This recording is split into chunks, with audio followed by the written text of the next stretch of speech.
Gold is great, but gold is not portable. Gold is not transmissible beyond borders, at the tap of a button.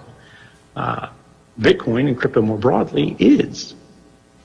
That is an astonishing thing, and that gives us an indication of the power of how the world can be changed. But the problem is we have to understand the world as it is. And I think what 2013 said, what the problem that we have now is what we're looking at, is we constructed or had constructed around us a system that was and is fundamentally unfair.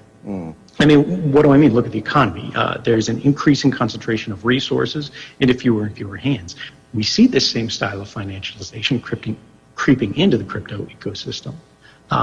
Which actually that brings me to something I wanted to talk about, which is that there is understandably, politically and culturally, especially in the U.S., a backlash right now against crypto. Yeah. And a couple weeks ago, a group of 26 concerned technologists, including no less than Bruce Schneier, sent a letter to Congress highlighting the risks of cryptocurrency. And there's one extraordinary sentence that I'd like to read and get your reaction to, because it touches on the privacy question.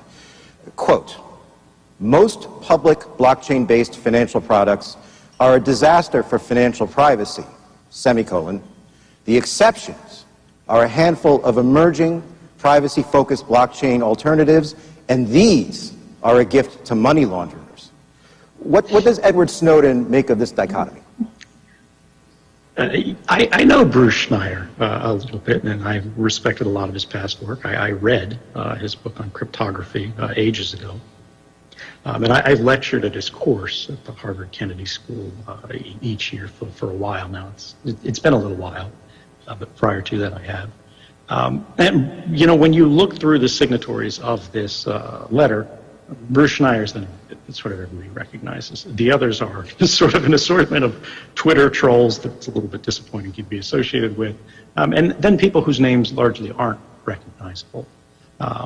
I'm sure some of these people have great backgrounds and use, but when you read the actual letter itself, you wonder which one of them it was that actually drafted this and proposed this, because it's this argument more than anything else, I think, centralizes or expresses the flaw in the reasoning the most. They are saying, this does not do this thing, largely. But where it does, it is also bad. This is damned if you do and damned if you don't. What is it that they desire? What is it that they want? The letter is an argument for the status quo. Another cryptographer responded to that, Matthew Green at Johns Hopkins University, I think quite elegantly. And he summarized their objections in 4 points, largely. Cryptocurrency is terrible for the environment. We all understand that it's changing. We understand the argument. These are referring largely to older proof-of-work algorithms, which are sort of a legacy institution.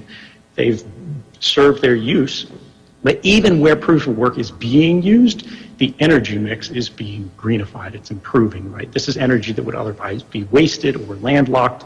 And even where it's not, we need to understand that energy that is being produced is going to be used regardless of whether it goes here or there. Second objection was that public blockchains can never support banking features like transaction reversal, which is, of course, also wrong. Many of the blockchains that we see being used, even side chains being used, smart contracts that are released on Ethereum, have reversibility type features. They have blacklistings and burns. They have the centralization that is not desirable for a free and fair economy.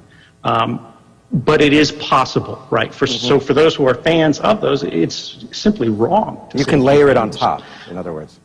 Right, exactly. Or you can construct it from the bottom up. You can create your own competing chain that has whatever rules you want. This is simply programming, right? It's not magic.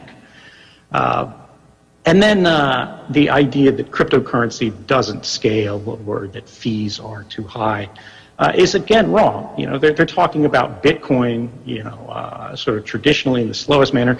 They're not contending with things like Lightning. They're not contending with the fact that, we have seen this used and implemented in places like McDonald's and Starbucks. There are so many ways to address all of their concerns that they don't address at all. And I think people who have signed this letter can or could understand this. They certainly should if they're putting this reasoning out there. And unfortunately, they didn't, which leads all of us to ask the question, I think, why?